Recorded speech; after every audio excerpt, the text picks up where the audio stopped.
आज स्टार्ट करेंगे कोशिका विज्ञान साइटोलॉजी। इससे पहले आपका 8 चैप्टर हो चुका है। 8 चैप्टर हो चुका है। अगर आप वो वीडियो नहीं देखे हैं तो प्ले लिस्ट में जाके देख सकते हैं। और आज स्टार्ट करेंगे। चैप्टर 9 है, इसमें टोटल 50 क्वेश्चन है। टोटल 50 क्वेश्चन का डिस्कशन करेंगे। चलिए तो आज स्टार्ट करते हैं क्वेश्चन 1 से। तो देखते हैं फर्स्ट नंबर, सेल नाम किस जीव वैज्ञानिक ने सर्वप्रथम दिया था? तो सेल नाम सर्वप्रथम दिया था, सेल यानी कोशिका सबसे पहले नाम दिया था, ये रॉबर्ट हुक दिया था। 1665 ईस्वी में दिया था रॉबर्ट हुक, 1665 में दिया था। अगला क्वेश्चन देखते हैं, कौन सी रचना जंतु कोशिका को वनस्पति कोशिका से विभेदित करती है? विभेदित करती है। इसका जो सेंट्रीऑल हो जाएगा, सेंट्रीऑल हो जाएगा। अगला क्वेश्चन देखिए, निम्नलिखित में से राइबोसोम की अनुपस्थिति में कौन सा कार्य संपादित नहीं होगा? कौन सा कार्य संपादित नहीं होगा? प्रोटीन संश्लेषण संपादित नहीं होगा अगर राइबोसोम अनुपस्थित हो जाता है तो।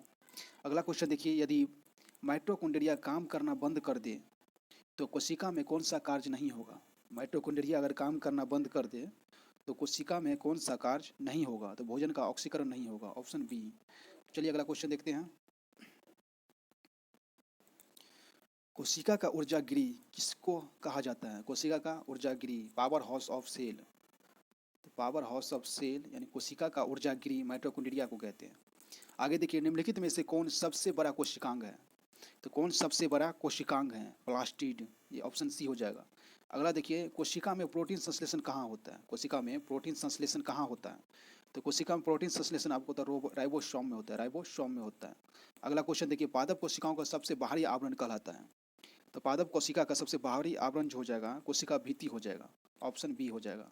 अगला क्वेश्चन देखते हैं, कोशिका को एक निश्चित रूप प्रदान करती है, कोशिका को एक निश्चित रूप प्रदान करती है और वह कोशिका भित्ति हो जाएगा, कोशिका भित्ति हो जाएगा। अगला क्वेश्चन देखिए, कोशिका द्रव्य में उपस्थित महीन, शाखिल, झिल्लीदार अनियमित नालिकाओं का घना जाल, अनियमित नालिकाओं का घना जाल कहलाता है। तो ये घना जाल कहलाएगा अंतःप्रद्रव्य जालिका कहलाएगा, अंतःप्रद्रव्य जालिका कहलाएगा। अगला क्वेश्चन देखिए, प्रोटीन निर्माण का सक्रिय स्थल है, तो प्रोटीन निर्माण कहाँ पे होता है? तो प्रोटीन का निर्माण होता है राइबोसोम में होता है, राइबोसोम में प्रोटीन का निर्माण होता है। अगला क्वेश्चन देखते हैं, कौन सा कोशिकांग केवल पादप कोशिका में पाया जाता है? केवल पादप कोशिका में पाया जाता है। तो केवल पादप कोशिका में पाया जाता है, ऑप्शन शो नहीं कर रहा है। पादप कोशिका में पाया जाता है, कोशिका भित्ति तो पाया जाता है, लवक भी पाया जाता है, रिक्तिकाएं भी पाया जाती हैं। अच्छा, उपयुक्त सभी हो जाएगा, ऑप्शन डी। 12 का ऑप्शन डी हो जाएगा। ये पादप कोशिका में सब पाया जाता है, कोशिका भित्ति, लवक, कोशिका, रिक्तिकाएं सभी होता है। अगला क्वेश्चन देखिए, कोशिकीय शोषण का सक्रिय स्थल है, तो कोशिकीय शोषण का सक्रिय स्थल है माइटोकॉन्ड्रिया। अगला क्वेश्चन देखिए, अवर्णी लवक, अवर्णी लवक अवर्णी लवक ल्यूकोप्लास्ट मुख्यतः पाए जाते हैं। तो ये पाए जाते हैं जड़ों की कोशिकाओं में पाए जाते हैं, ऑप्शन ए, जड़ों की कोशिकाओं में पाई जाती हैं। अगला देखिए, फूलों और बीजों के विभिन्न प्रकार के आकर्षण रंग, विभिन्न प्रकार के आकर्षण रंग प्रदान करता है। तो कौन करता है? क्रोमोप्लास्ट करता है, क्रोमोप्लास्ट करता है। अगला क्वेश्चन देखिए, पत्तियों को हरा रंग प्रदान करता है, हरा रंग, तो हरा रंग प्रदान करता है, क्लोरोप्लास्ट प्रदान करता है, क्लोरोप्लास्ट। अगला देखते हैं, अगला क्वेश्चन दिया हुआ है, कोशिका की आत्महत्या की थैली कहलाता है। कोशिका की आत्महत्या की थैली किसको कहते हैं? लाइसोसोम को कहते हैं, लाइसोसोम को कहते हैं। अगला क्वेश्चन देखिए, अगला क्वेश्चन दिया है, लाइसोसोम में पाए जाने वाले वह एंजाइम जिनमें जीवद्रव्य को घुला देने या नष्ट कर देने की क्षमता होती है। क्या बोला? घुला देने या नष्ट करने की क्षमता होती है, किस में होती है? हाइड्रोलाइटिक एंजाइम में होती है, हाइड्रोलाइटिक एंजाइम में होती है। 80% से अधिक सेल कोशिका में पाए जाने वाला पदार्थ होता है, कोशिका में 80% से अधिक पाए जाने वाला पदार्थ होता है, तो ये जल हो जाएगा, 80% अधिक पाया जाता है जल। अगला क्वेश्चन देखिए, 20 नंबर देखते हैं। 20 में दिया हुआ है, निम्नलिखित में से किसने यह मूल अवधारणा प्रस्तुत की थी कि सभी जीव कोशिकाओं के बने होते हैं, सभी जीव कोशिकाओं के बने होते हैं? तो ये जो है स्लाइडेन और स्वान ने कहा था, स्लाइडेन और स्वान ने कहा था, स्लाइडेन स्वान ने कहा था, ऑप्शन डी हो जाएगा। अगला क्वेश्चन देखते हैं, निम्नलिखित किसकी उपस्थिति के कारण किसी पादप कोशिकाओं पशु कोशिका में अंतर पाया जाता है? पादप कोशिका और पशु कोशिका में अंतर पाया जाता है, किसकी उपस्थिति के कारण ऐसा होता है?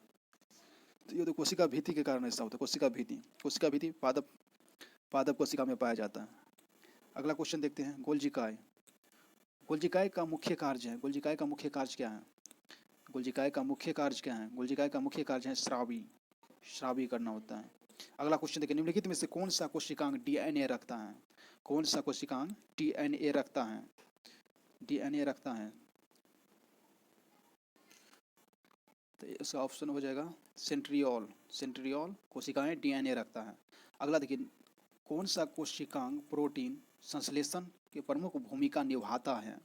तो आपका एंडोप्लाज्मिक रेटिकुलम एवं राइबोसोम हो जाएगा। एंडोप्लाज्मिक रेटिकुलम एवं राइबोसोम हो जाएगा। अगला क्वेश्चन देखते हैं, अगला क्वेश्चन दिया हुआ है, प्रोग्राम्ड सेल डेथ का कोशिकीय एवं आणविक नियंत्रण क्या कहलाता है? क्या बोला है? प्रोग्राम्ड सेल डेथ का कोशिकीय एवं आणविक नियंत्रण क्या कहलाता है? तो आपका हो जाएगा एपोप्टोसिस। एपोप्टोसिस हो जाएगा, ऑप्शन ए हो जाएगा एपोप्टोसिस हो जाएगा। चलिए अगला क्वेश्चन देखते हैं, कौन सा अंगक प्राय जंतु कोशिका में उपस्थित नहीं होता है? बोला है कौन सा अंगक प्राय जंतु कोशिका में उपस्थित नहीं होता है, यानी अनुपस्थित होता है। तो इसका हो जाएगा लवक होता है। लवक जंतु कोशिका में नहीं पाया जाता है। अगला देखिए, लाइसोसोम कार्य करता है। तो लाइसोसोम कार्य करता है, अंतःकोशिकीय पाचन में काम करता है। अंतःकोशिकीय पाचन में लाइसोसोम काम करता है, कार्य करता है। और लाइसोसोम को सुसाइड वर्सिकल भी कहते हैं, आत्महत्या की शैली भी कहते हैं, आत्महत्या थैली कहते हैं। अगला क्वेश्चन देखिए, कोशिका भीति होती है। कोशिका भीति जो होती है अर्धपारग में होती हैं। कोशिका भीति है, कोशिका भीति पारग में होती हैं। कोशिका झिल्ली जो है ना अर्धपारग में होती हैं, कोशिका भीति पारग में होती हैं। अगला क्वेश्चन देखते हैं, माइटोकॉन्ड्रिया का भीतर वलन कहलाता है। माइटोकॉन्ड्रिया का भीतरी वलन कहलाता है, क्रिस्टी कहलाएगा, क्रिस्टी। अगला देखते हैं, अगला देखिए क्वेश्चन 30 नंबर, माइटोकॉन्ड्रिया किस में अनुपस्थित होता है? माइटोकॉन्ड्रिया किस में अनुपस्थित होता है? तो माइटोकॉन्ड्रिया जीवाणु में नहीं पाया जाता है। अगला, जीव द्रव्य शब्द का प्रयोग सर्वप्रथम किसने किया था? जीव द्रव्य का प्रयोग प्रकुंजे ने किया था। जीव द्रव्य का प्रयोग सर्वप्रथम प्रकुंजे ने किया था। शब्द का प्रयोग प्रकुंजे ने किया था। अगला क्वेश्चन देखिए, जीव द्रव्य जीवन का भौतिक आधार है। जीव द्रव्य जीवन का भौतिक आधार है, किसका कथन है? ये हो जाएगा हक्सेल ने कहा था, जीव द्रव्य जीवन का भौतिक आधार है, हक्सले ने कहा था। अगला देखिए, डीएनए के 2 हेलिक्स प्रारूप पहली बार किसने प्रस्तावित किया था? तो इसे वाटसन और क्रिक ने किया था। ऑप्शन ए हो जाएगा।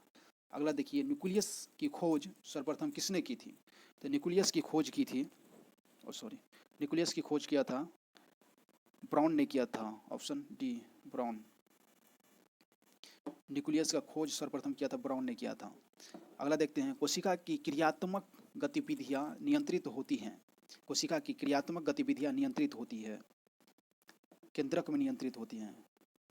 अगला क्वेश्चन, गुणसूत्र शब्द प्रदान किया। तो गुणसूत्र शब्द प्रदान किया वाल्डेयर ने प्रदान किया था। अगला देखिए, अंतःप्रद्रव्य जालिका की खोज की थी। तो अंतःप्रद्रव्य जालिका की खोज की है पोर्टर ने की थी। अगला देखिए, इलेक्ट्रॉन सूक्ष्मदर्शी की खोज किसने की थी? इलेक्ट्रॉन सूक्ष्मदर्शी की खोज जो है नॉल तथा रस्का ने किया था। अगला क्वेश्चन देखते हैं, 39वें दिया गया, वास्तविक केंद्रक अनुपस्थित होता है। तो वास्तविक केंद्रक अनुपस्थित होता है, जीवाणु में अनुपस्थित होता है। सर्वाधिक संख्या 2n गुणसूत्र पाए जाते हैं। तो सर्वाधिक संख्या 2n गुणसूत्र पाए जाते हैं ऑफियोगलेलोसस में पाए जाते हैं। अगला देखिए, कोशिका का जीवित अंश जीवद्रव्य कहलाता है, यह किसने बताया? ये किससे बना है? कोशिका का जीवित अंश जीवद्रव्य कहलाता है, यह किससे बना है? तो ये बना है कोशिका द्रव्य, केंद्रक द्रव्य तथा और कोशिकांग से बना है, अन्य कोशिकांग से बना है। अगला क्वेश्चन देखते हैं, अगला क्वेश्चन दिया हुआ है, कोशिकीय व आणविक जीव विज्ञान केंद्र कहाँ स्थित है? कोशिकीय व आणविक जीव विज्ञान केंद्र कहाँ स्थित है? तो हैदराबाद में स्थित है। निम्नलिखित में से सबसे छोटी कोशिका है माइकोप्लाज्म। कोशिका सबसे छोटी कोशिका माइकोप्लाज्म है। अगला देखिए, कोशिका के बारे में निम्नलिखित में से कौन सा सही नहीं है? कोशिका के बारे में निम्नलिखित में से कौन सा सही नहीं है? देखते ऑप्शन देखते, कोशिकाओं के आकार और अमाविशिष्ट कार्य से संबंधित होते हैं। कुछ कोशिकाओं के बदलते आकार होते हैं। प्रत्येक कोशिका में निष्पादन की अपनी क्षमता होती है। सभी द्योतकों में एक ही प्रकार की कोशिकाएं विद्यमान होती हैं। ऑप्शन डी हो जाएगा। चलिए अगला क्वेश्चन देखते हैं। निम्नलिखित कोशिका अंगकों में कौन सा एक अर्धपारगम्य है? अर्धपारगम्य है तो ये हो गया कोशिका झिल्ली हो जाएगा। कोशिका झिल्ली हो जाएगा, ऑप्शन ए हो जाएगा। निम्नलिखित पोषक में से कौन सा एक पौधों की कोशिका भित्ति का एक संरचना घटक है? ये कैल्शियम हो जाएगा। अगला क्वेश्चन देखिए, न्यूक्लियस के बाहर डीएनए कहाँ मिलता है? न्यूक्लियस के बाहर डीएनए माइटोकॉन्ड्रिया में मिलता है। अगला क्वेश्चन देखते हैं, निम्नलिखित में से किस कोशिका अंगक से लाइसोसोम बनता है?